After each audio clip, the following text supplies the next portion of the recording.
dazzling lights. Yes, even the same place can have a totally different vibe at night.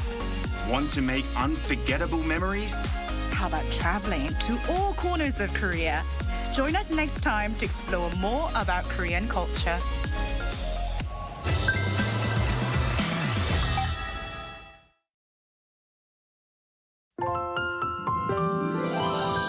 Attention fans around the world, the final episode, Simply K-Pop Gateway to Korea for the year will begin. Coming in strong with a powerful performance and hit charms that'll pull you right in. Ensign.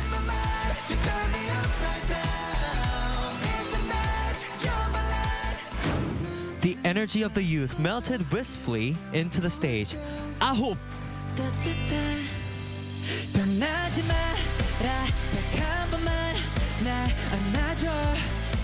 The time to fall into the fantastic melody that'll raise your happiness level. Purple Kiss.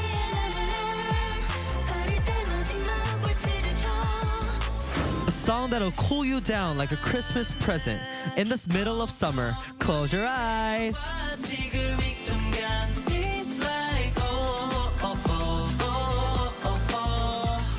Get ready for these exciting stages this week on Simply K-Pop Gateway to Korea. Make sure to join us. Don't miss out. Close your eyes. No, open your eyes.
The moment we wear it, our spirits lift.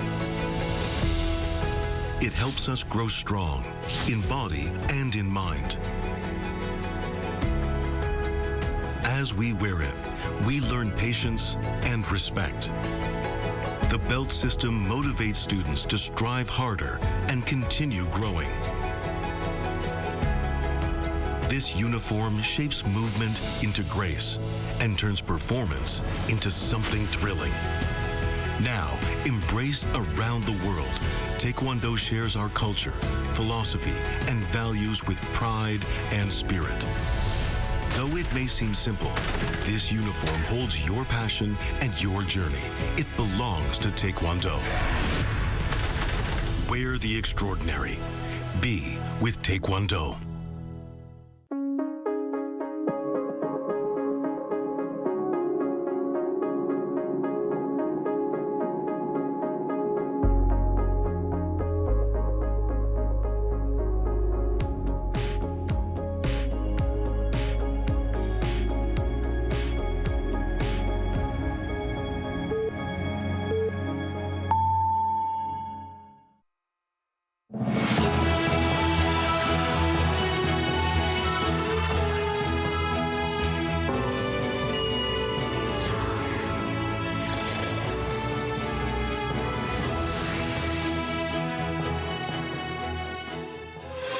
The White House has announced a new trade policy starting August 7th that adjusts reciprocal tariff rates for its major trading partners. The tariff rate for South Korea will be at 15%, 10 percentage points lower than the rate proposed back in April. The foreign ministers of South Korea and the U.S. met in Washington, D.C., where they began planning a top-level summit expected within 2 weeks. The sides also reaffirmed their cooperation on handling a nuclear North Korea. Outbound shipments of South Korea came to a record high last month for any July. Strong demand for chips, automobiles, and ships backed the country's exports, despite uncertainties from U.S. tariff policy.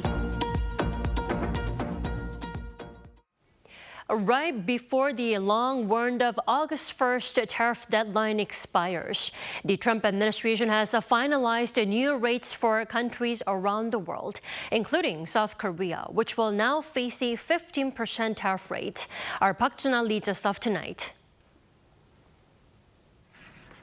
U.S. President Donald Trump on Thursday signed an executive order for the new reciprocal tariffs that will go into effect on August 7th.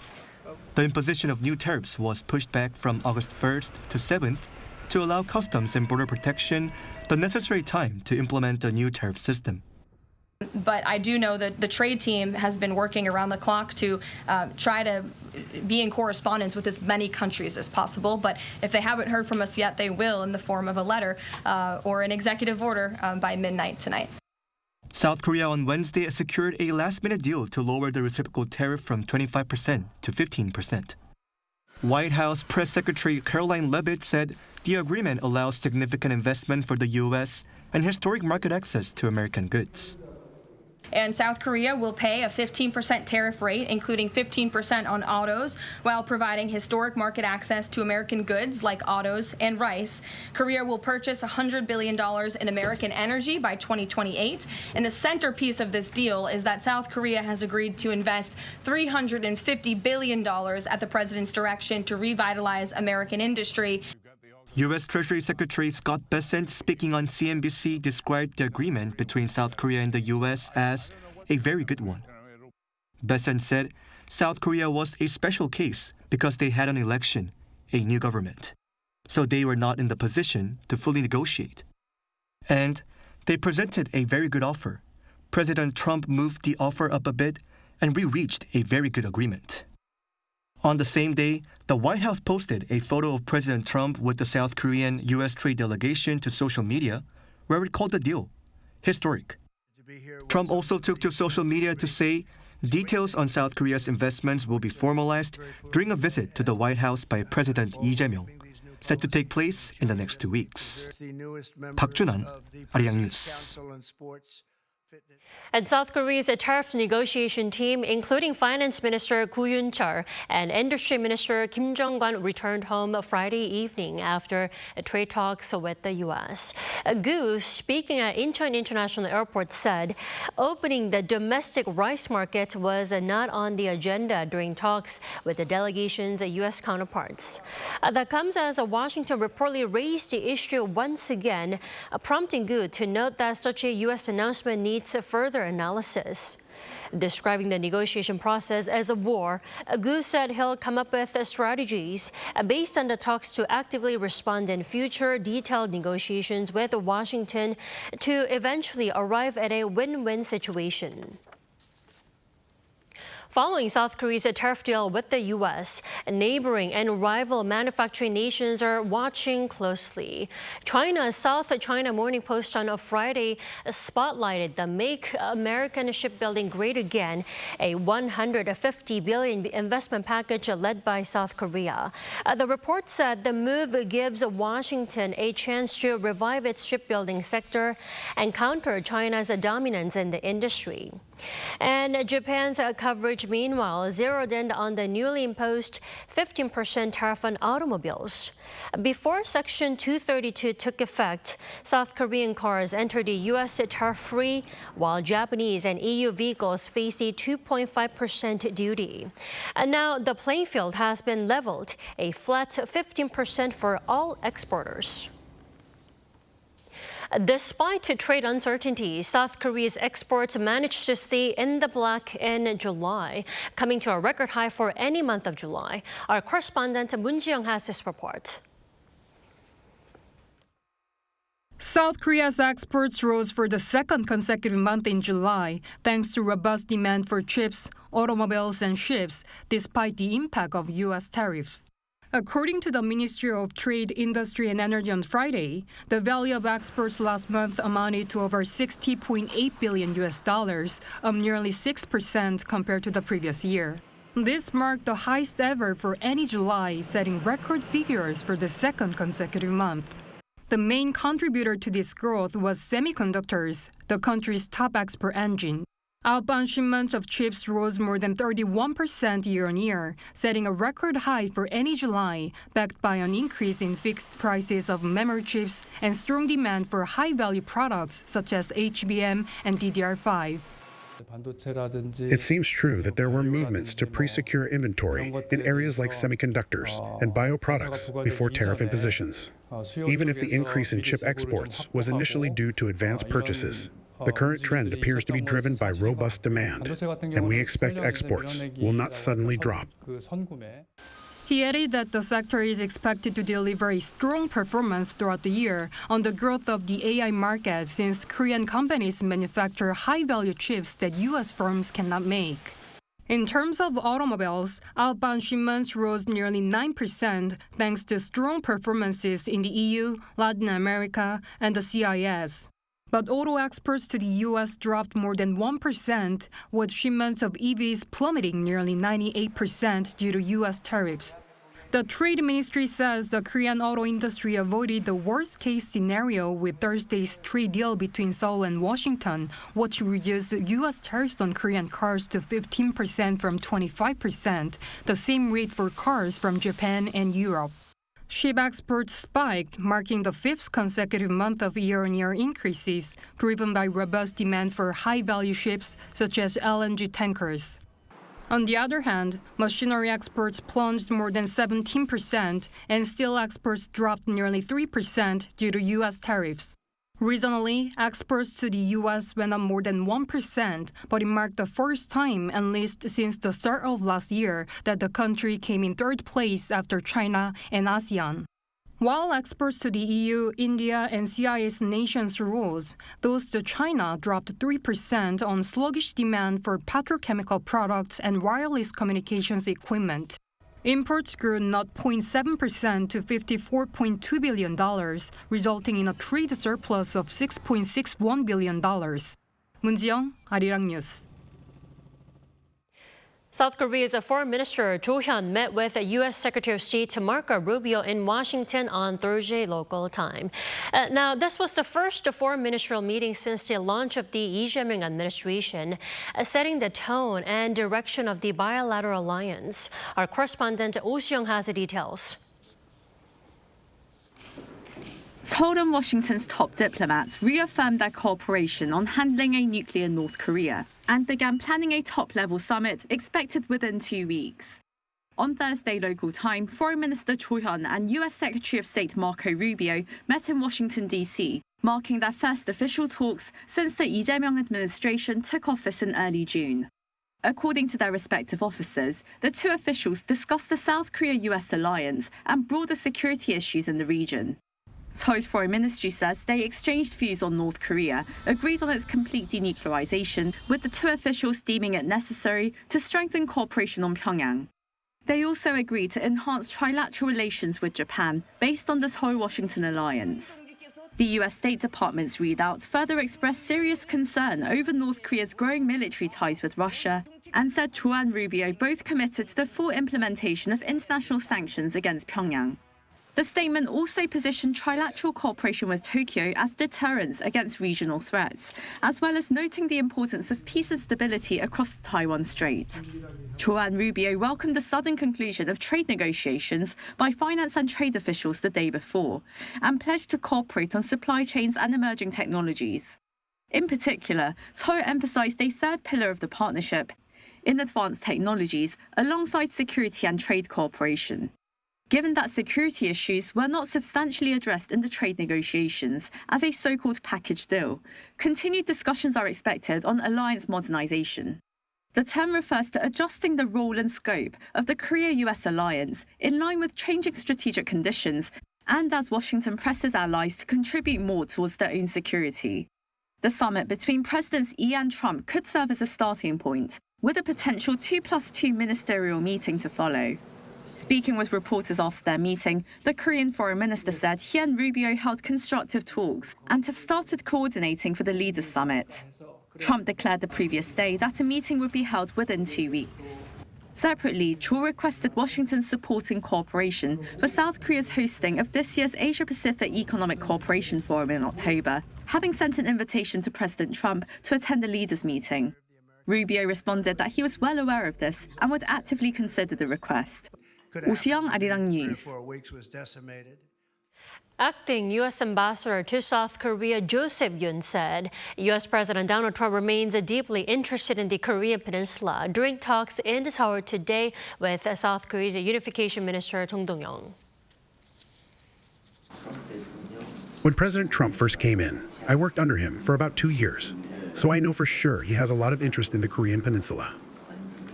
Yoon added that the project Trump began with North Korea is still unfinished. And Minister Chung Dong-young, for his part, said he was counting on Trump's leadership to turn an easy peace on the peninsula into a lasting stability.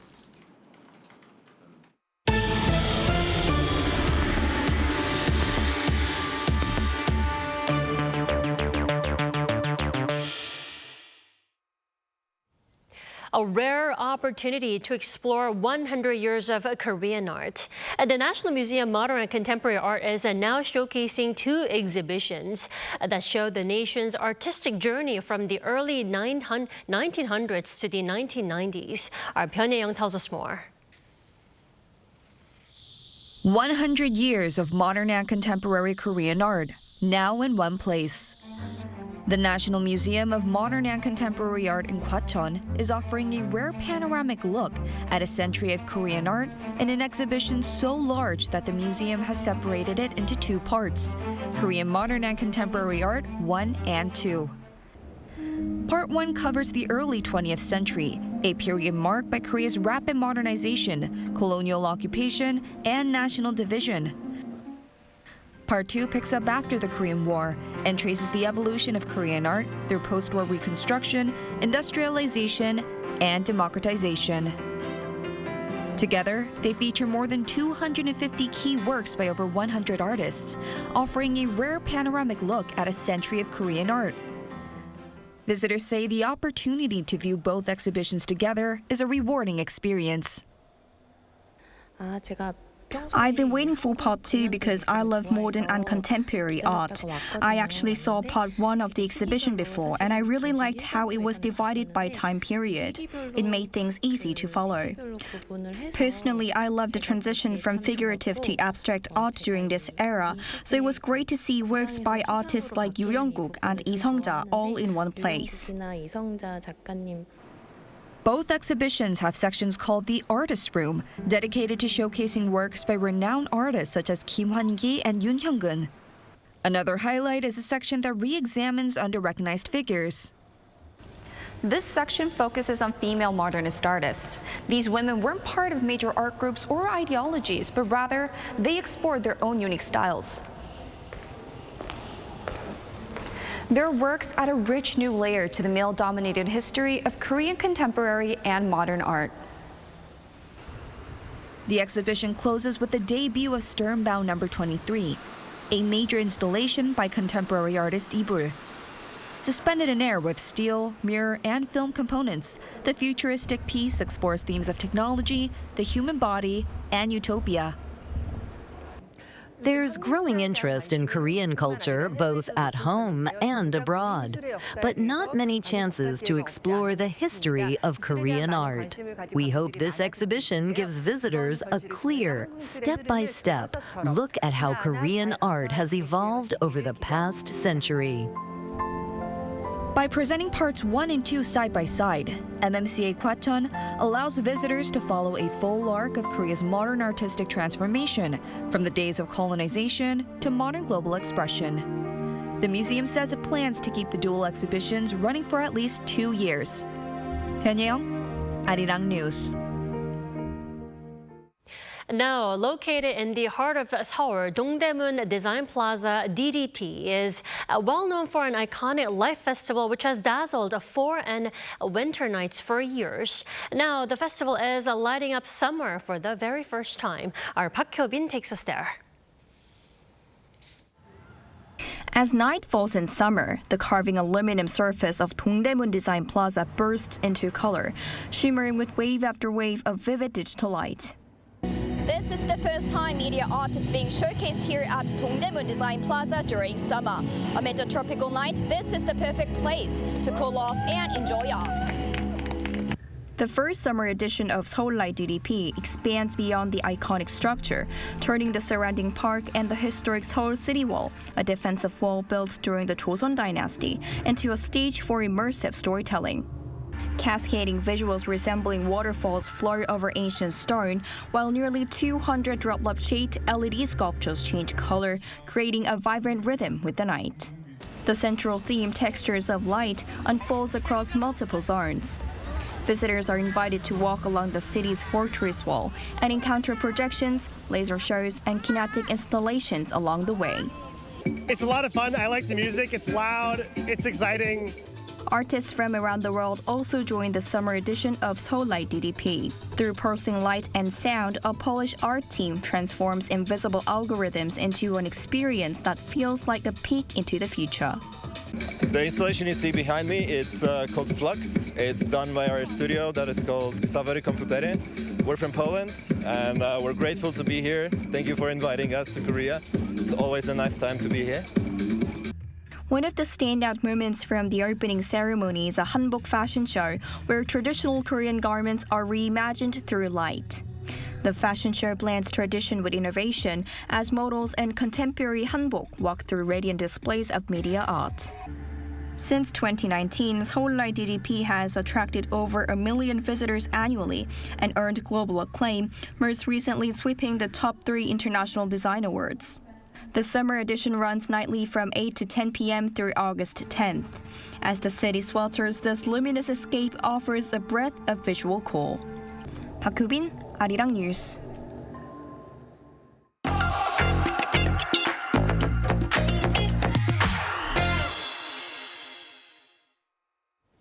It's Friday, which means it's a time for arts and culture. We have our culture correspondent, Choi Soo-hyung, here in the studio. Welcome back, Soo-hyung. Thanks for having me here, Dami. So you lead us in tonight. Tell us.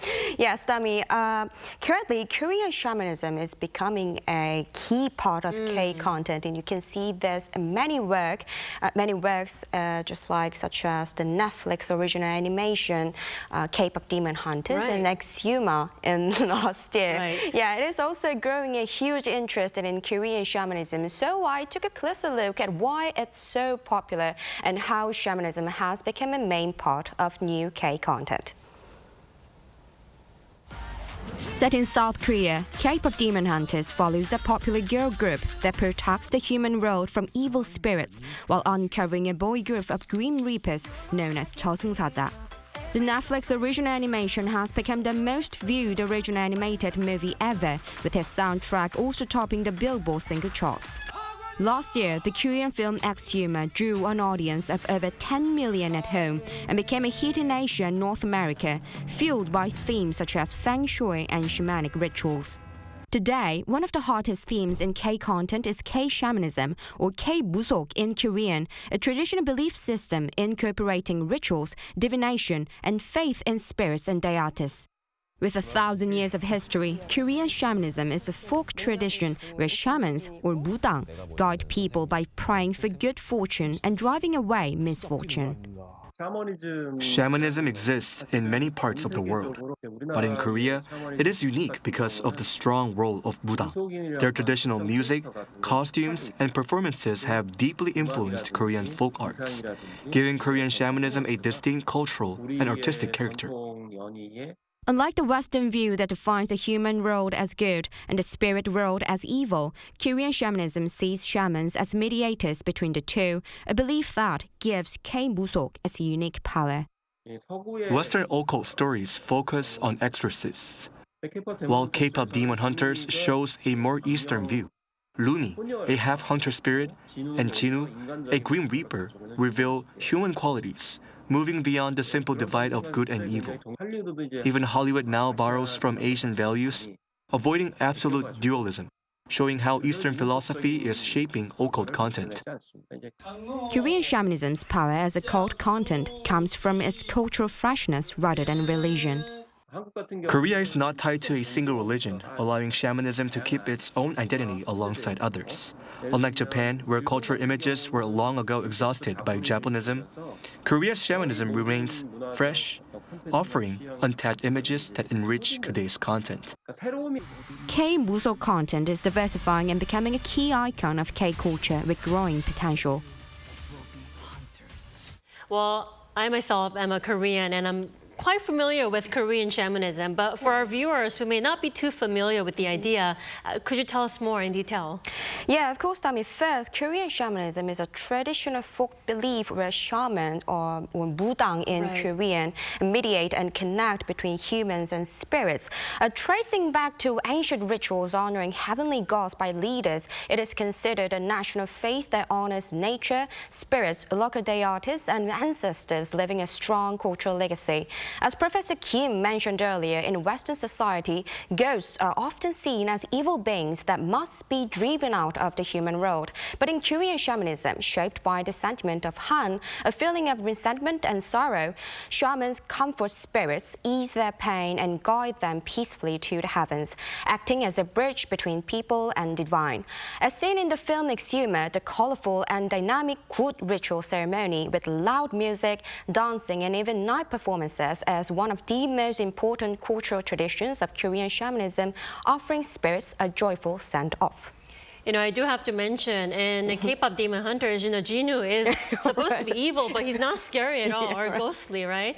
I like that shamanism-themed Korean content continues to be produced in Korean society, in Korean content from, you know, webtoons, Netflix originals. That seems to be a trend, right? Yes, right. That's right, Dami. Yes, shamanism-themed content is also being produced consistently, non-stop in South Korea from, you know, just as you earlier mentioned, webtoons and variety shows, reality shows to K-dramas. And experts say the success of shamanic content is not just about shamanism itself.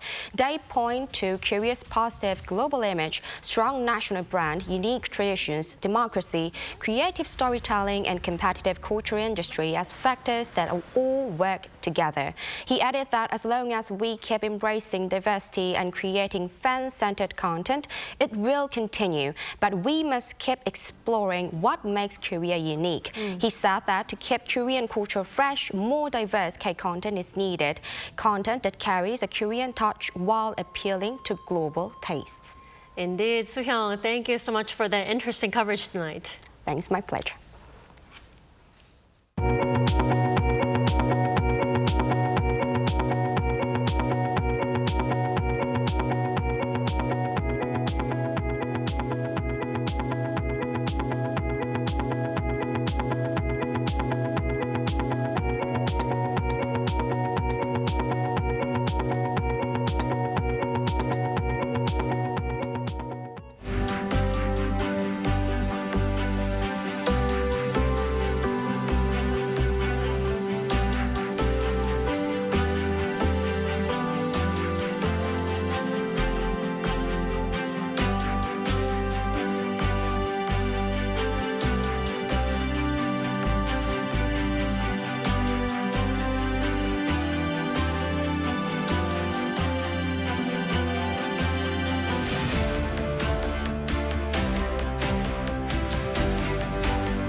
Let's begin with some welcome news. Rain early next week will bring a slight break from the ongoing heat wave, especially to the western regions. But that means a steamy weekend this weekend.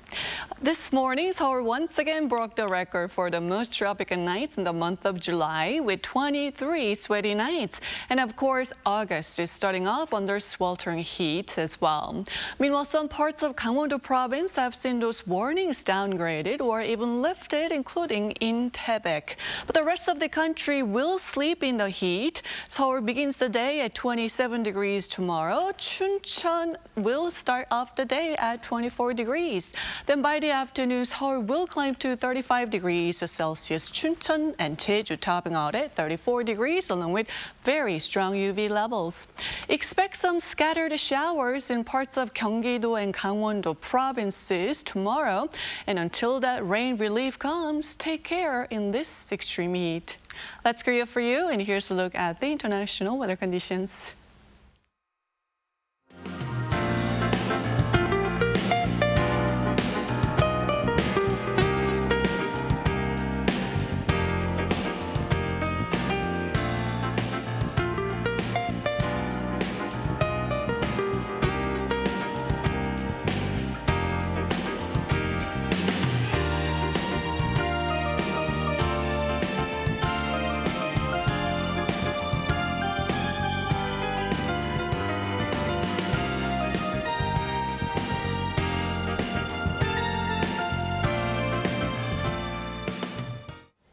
That's all we have for tonight. I'm Kim Dami. For all of us here at Arirang, thanks for watching and good night.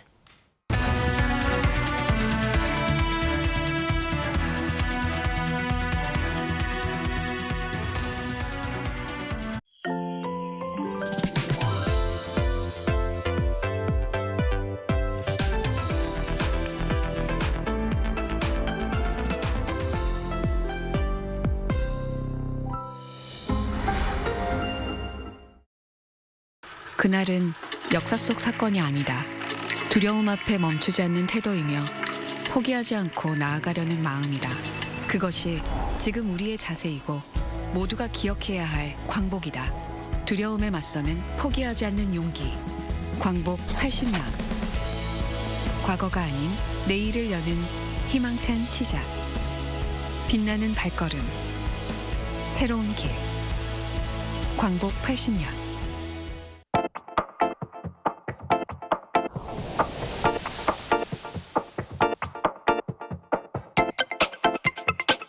플라스틱 사실 편리하잖아요. 저조차도 활동을 하고 있지만 플라스틱을 사용할 정도로 생활에 많이 있다고 생각을 하는데요. 플라스틱을 대체할 수 있는 걸 계속해서 찾고 플라스틱이 아닌 다른 것을 사용하는 게 일상의 습관이 될 수 있도록 하는 것이 좀 중요하다고 생각을 해서 참새클럽 캠페인을 중점으로 활동하고 있습니다.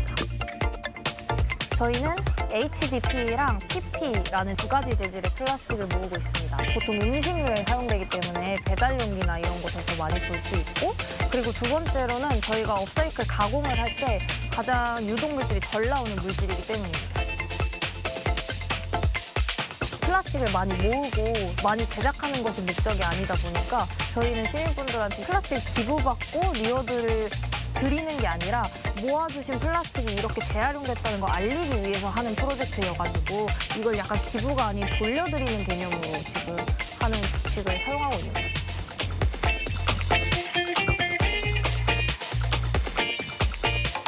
불편한 거예요. 사실 이 플라스틱을 실제로 사용하는 걸 모으고 이걸 세척해서 가져오시고 하는 과정이 이 불편함을 사실 해주고 계신 것만으로도 저희는 되게 감사하죠.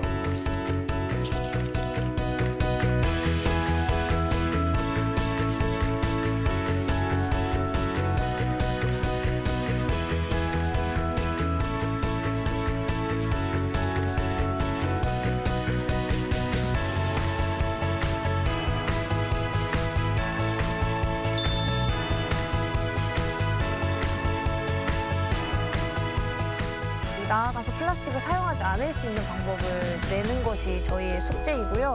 그리고 가장 중요한 건 이런 자원순환 활동에 있어서 시민 참여가 어떻게 얼마나 중요한 키워드로 적용이 되는지를 계속 말씀을 드리고 싶어요. 그래서 시민 참여 가이드를 조금 내는 게 저희의 목표이자 바람이라고 말씀드릴 수 있습니다. 나는 플라스틱을 순환시키는 그리너다.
도시는 세계와 연결되어 문화를 창조했고 새로운 것을 받아들였다.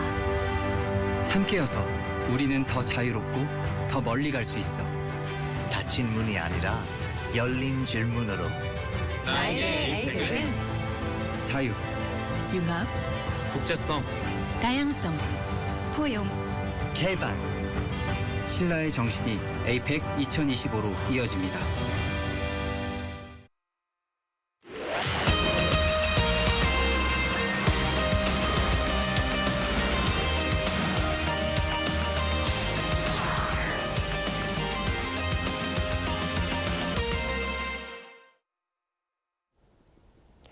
Welcome to Within the Frame, where we bring the most pressing issues across the globe into focus. I'm Kim Mo-kyun. In a sweeping new trade deal, the United States will slash tariffs on Korean imports from 25% to 15%, a move that takes effect August 7th. In return, South Korea is committing to $350 billion in U.S.-bound investments, covering everything from shipbuilding to semiconductors, and $100 billion in American energy purchases.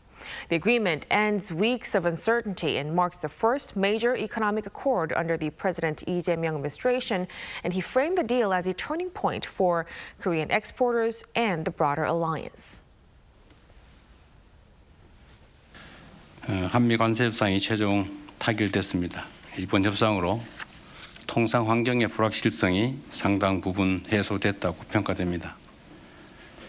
한미 양국의 경제 협력 그리고 동맹 관계도 한층 더 공고해질 것으로 기대합니다.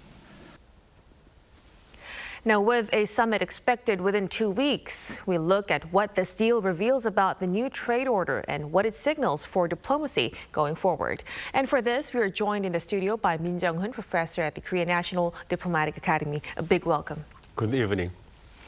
And also joining us from Washington, D.C. is Troy Stangerone, non-resident fellow at the Carnegie Mellon Institute for Strategy and Technology. Good to see you. Good to be here. Thank you. So let's start a discussion with Dr. Stangerone. The tariff agreement was reached just ahead of the deadline, bringing the rate down from 25% to 15%. With investment and LNG deals on the table, how would you assess the overall impact of this deal? This is a good overall agreement for South Korea. I know there is going to be a temptation to baseline this against the KORUS FTA, but the broader reality is that we no longer live in that world. President Trump has made clear that he wants to take and reshape the United States trade relationships. He's seen the KORUS FTA as something of an agreement that has worsened the trade deficit with South Korea. It grew both before he came into office the first time and has essentially doubled since he left office the second time. And so from the United States perspective and President Trump's perspective, the KORUS FTA hadn't worked.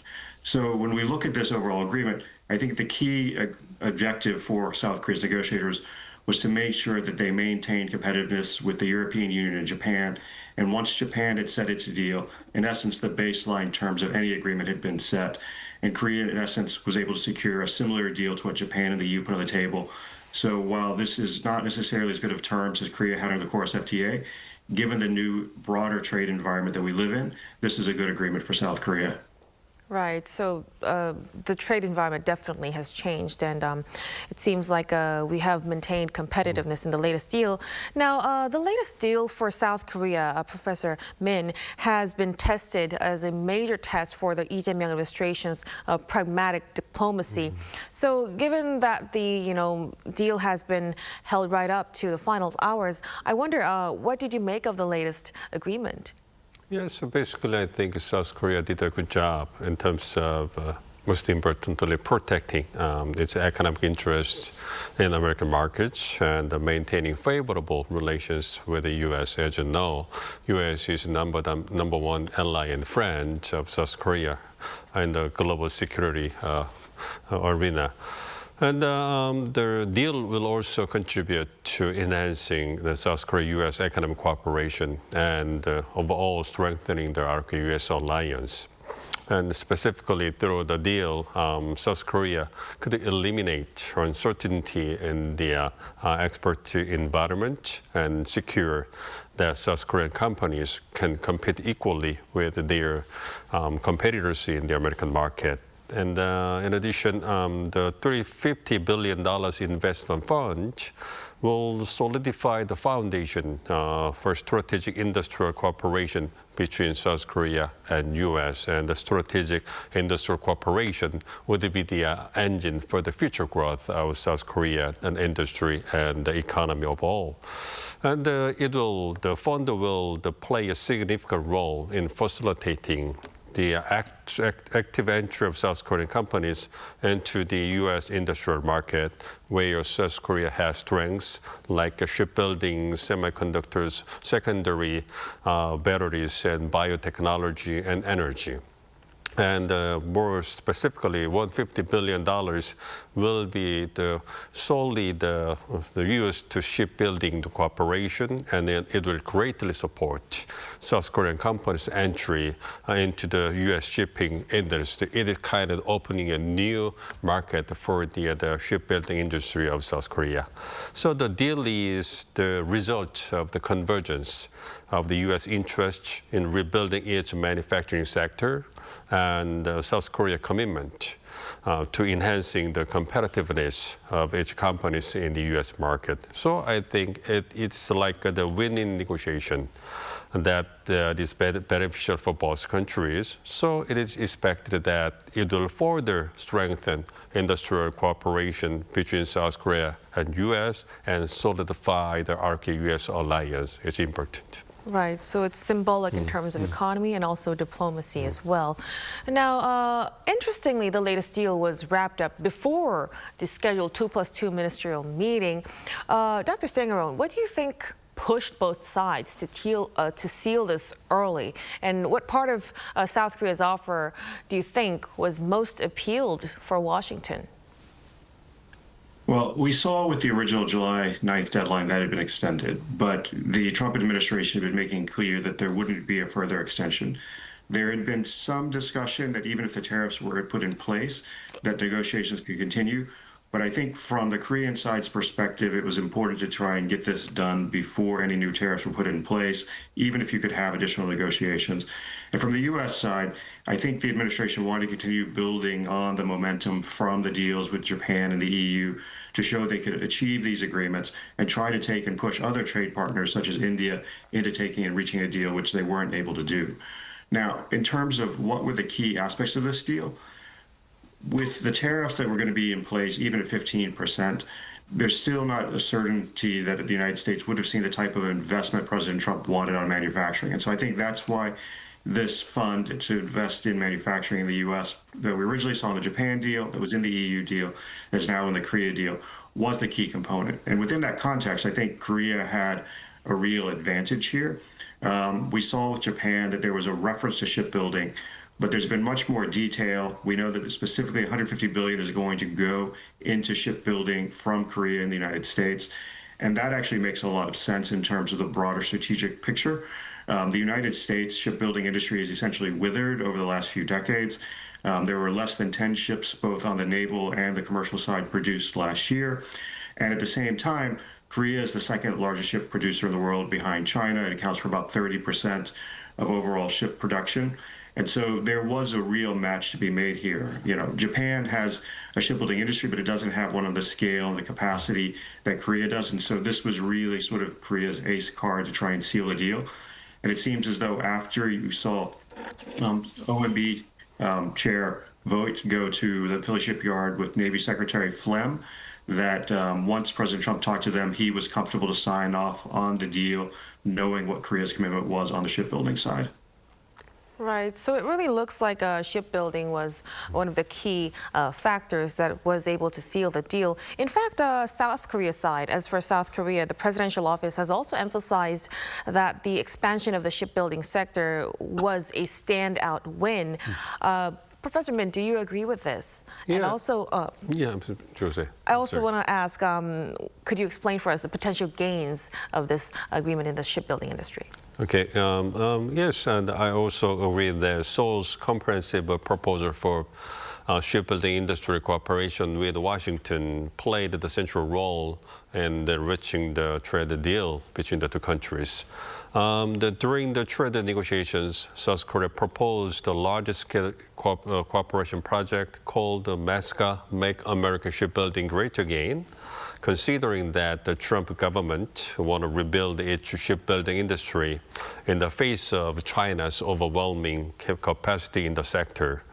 And the MESCA project is $150 billion South Korea U.S. shipbuilding cooperation package, and it includes constructing new shipyard in the U.S., nurturing shipbuilding personnel, reestablishing related supply chains, and building American ships and cooperating on MRO, like a maintenance, repair, and overhaul. So the project is like a comprehensive plan to rejuvenate or revitalize the entire U.S. shipping ecosystem. So it means that the MESCA project is really the customized plan for the vital strategic interests of the United States.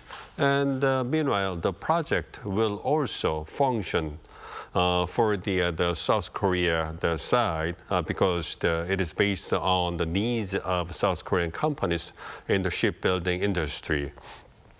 As you know, the project will create new opportunities for South Korean shipbuilding companies and provide them with a chance to grow by expanding its business boundaries to the U.S. soil.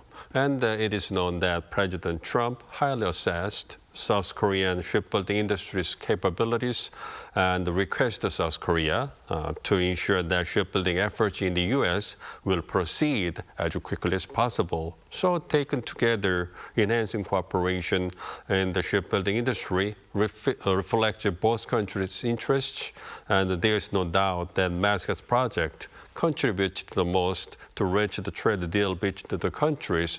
But last but not least, on the Korean side, expanding the business boundaries to the U.S. soil will absolutely provide the new business opportunities to the shipbuilding industry of South Korea, where it has some kind of deadlock in terms of the facilitating, expanding its business arena or the capabilities.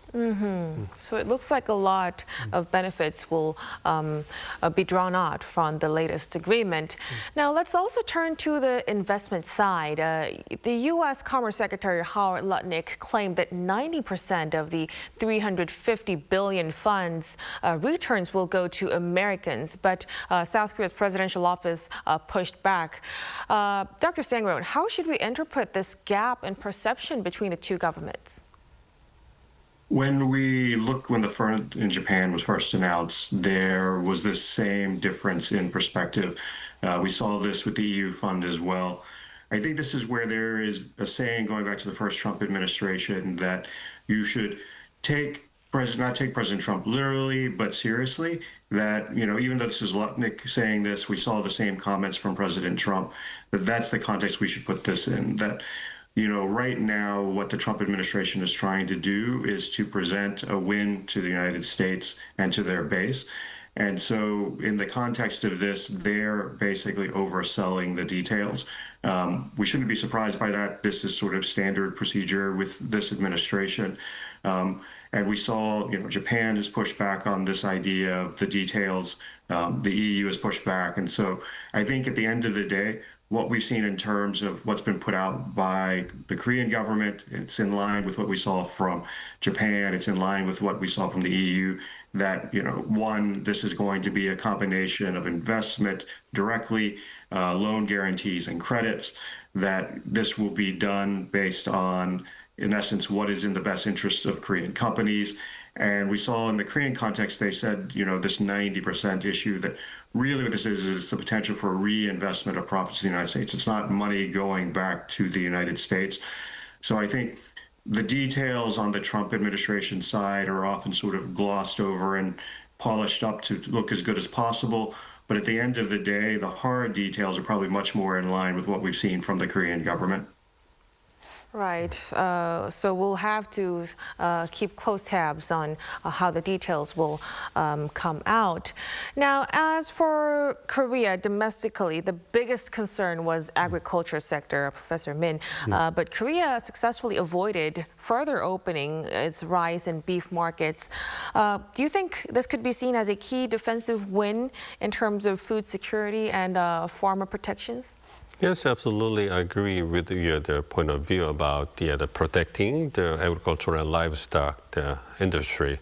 But I also think that the best job for South Korea and in this trade deal is to lower the reciprocal and auto-specific tariffs down to 15% and allow South Korean companies not to be disadvantaged when they compete with their major competitors in the U.S. soil. And again, I also think that South Korea did a good job in terms of not further opening its markets for agricultural and livestock products. As you know, further opening rice and beef markets, for example, can bring about the political backlash in South Korea and does not offer meaningful benefits to the American exporters. Specifically, it is known that U.S. Strongly pushed for opening those markets during negotiations, but both sides finally agreed not to further open South Korea's rice and beef markets, considering the food security concerns and political sensitivity of the agricultural sector in South Korea. So you may still remember what happened in 2008. There was a massive protest in South Korea when South Korea tried to lift the ban on American beef from cattle aged 30 months or older during the mad cow disease, the scare. And in addition, 99.7% of South Korea's agricultural sectors was already open under the South Korea-U.S. FTA, free trade agreement. So only about 10 provisions, or the remaining 0.3% reserved, so a very small portion of the market. And South Korea is already one of the top 5 importers of American agricultural products. And South Korea's trade deficit with the U.S. in agricultural and livestock products amount to about $8 billion, or about 11 trillion won last year. So overall, South Korean trade delegation highlighted these features and situations to the U.S. counterparts, and finally, they reached an agreement not to further open the South Korea's agricultural livestock the products market. So I think that they did a fine deal in terms of the agricultural industry. Mm-hmm.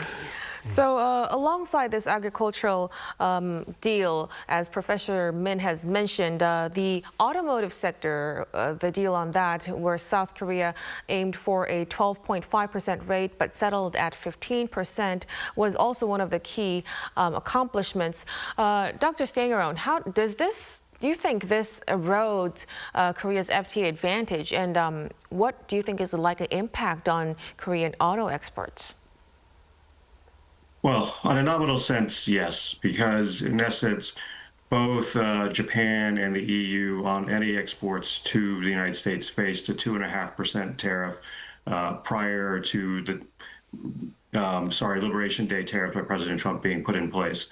And so in that context, now that Korea and Japan and the EU are all on even footing, there has been a slight erosion of the competitive advantage that Korea had. But what we've seen at the same time is that Hyundai and Kia both have a long-term strategy to take and build more production in the United States. We saw the opening of the Meta plant in Georgia, which can produce, once it's fully online, 500,000 vehicles. We've seen Hyundai made the commitment just before the Liberation Day tariffs were announced to invest an additional $21 billion in the United States in areas like secondary batteries, expanding the plant in Alabama, taking and building a new steel facility in Louisiana to take and support its auto production in the United States. And so Hyundai and Kia were already moving in that direction. So the biggest outcome from this agreement for them is ultimately the stability of knowing that, one, what the tariff rate will be, knowing what it's going to be going forward, and knowing that they are not at a competitive disadvantage to Japanese or European automakers. At the same time, we're also going to, I think, see more indigenization of production in the United States as well. This is the direction that President Trump wanted to go in. And so from that perspective, the Trump administration has gotten something out of this deal that they want. But ultimately, this creates a level playing field for Korean automakers in the United States. Right, definitely. Now, before we conclude our discussion tonight, we are aware that the U.S.-South Korea summit is expected within the next 2 weeks. Trade has dominated this current deal, but security issues are likely to be next. Professor Min, what kind of key agenda items do you expect for the summit? And also, if defense cost-sharing issues comes up, how do you think South Korea should prepare for that? Right. As you know, the Foreign Minister Jo Hyun, Foreign Minister of South Korea Jo Hyun, is currently visiting Washington, and he met his U.S. counterparts like State Secretary Marco Rubio. And in his first talk with Rubio, they confirmed the common goal of complete denuclearization of North Korea and agreed to strengthen trilateral cooperation between South Korea, U.S., and Japan. And Minister Jo also said that the two sides are coordinating to set a date for the summit meeting. And they also agreed to shape the content of the summit at the working level. And regarding the summit agendas, the two leaders are expected to discuss various security or alliance issues like reaffirming robust ROK-US alliance, confirming joint defense posture against North Korea's growing military threats, and revitalizing North Korea-U.S. talks, alliance modernization, expanding defense spending, and burden sharing. So, for example, regarding defense spending, South Korea is open to talk about increasing its defense spending in line with the international trend. Currently, it is known that South Korea's defense spending takes about 2.4% of its GDP. And that it's likely that South Korea is gradually increasing defense spending in the coming years. So if the agenda is discussed in the upcoming summit, the two leaders are easily agreed to cooperate in terms of the increasing the defense spending of both countries.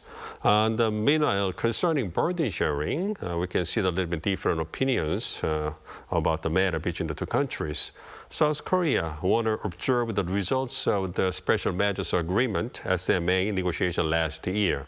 As you know, Seoul and Washington signed the 12th SMA for the 2026 to 2030 period last year, and it was agreed that South Korea would pay about 1.5 trillion won next year. So it shows that South Korea makes a significant and possibly sufficient contribution for the matter. So if the President Trump argues that the two countries needed to renegotiate the SMA again sometime later this year, there would be some kind of dispute or the opinion gaps between the two countries. Anyway, the upcoming summit will be the starting point where the two countries actively address security issues. And through the negotiations and the coordination, they are expected to move forward to develop the ROK-US alliance into a future-oriented, comprehensive strategic alliance. So clearly, we're not just watching a trade story. It's about alliance management at a much bigger scale. And we'll be sure to follow up on the results of the summit in coming 2 weeks now. As for now, we'll have to conclude our discussion at this point. Thank you so much for your time and for your insights tonight, Professor Min. Thank you. And Dr. Stangarone, we appreciate it. Thank you.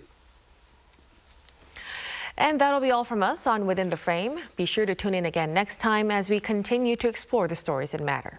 Till then, stay informed and engaged.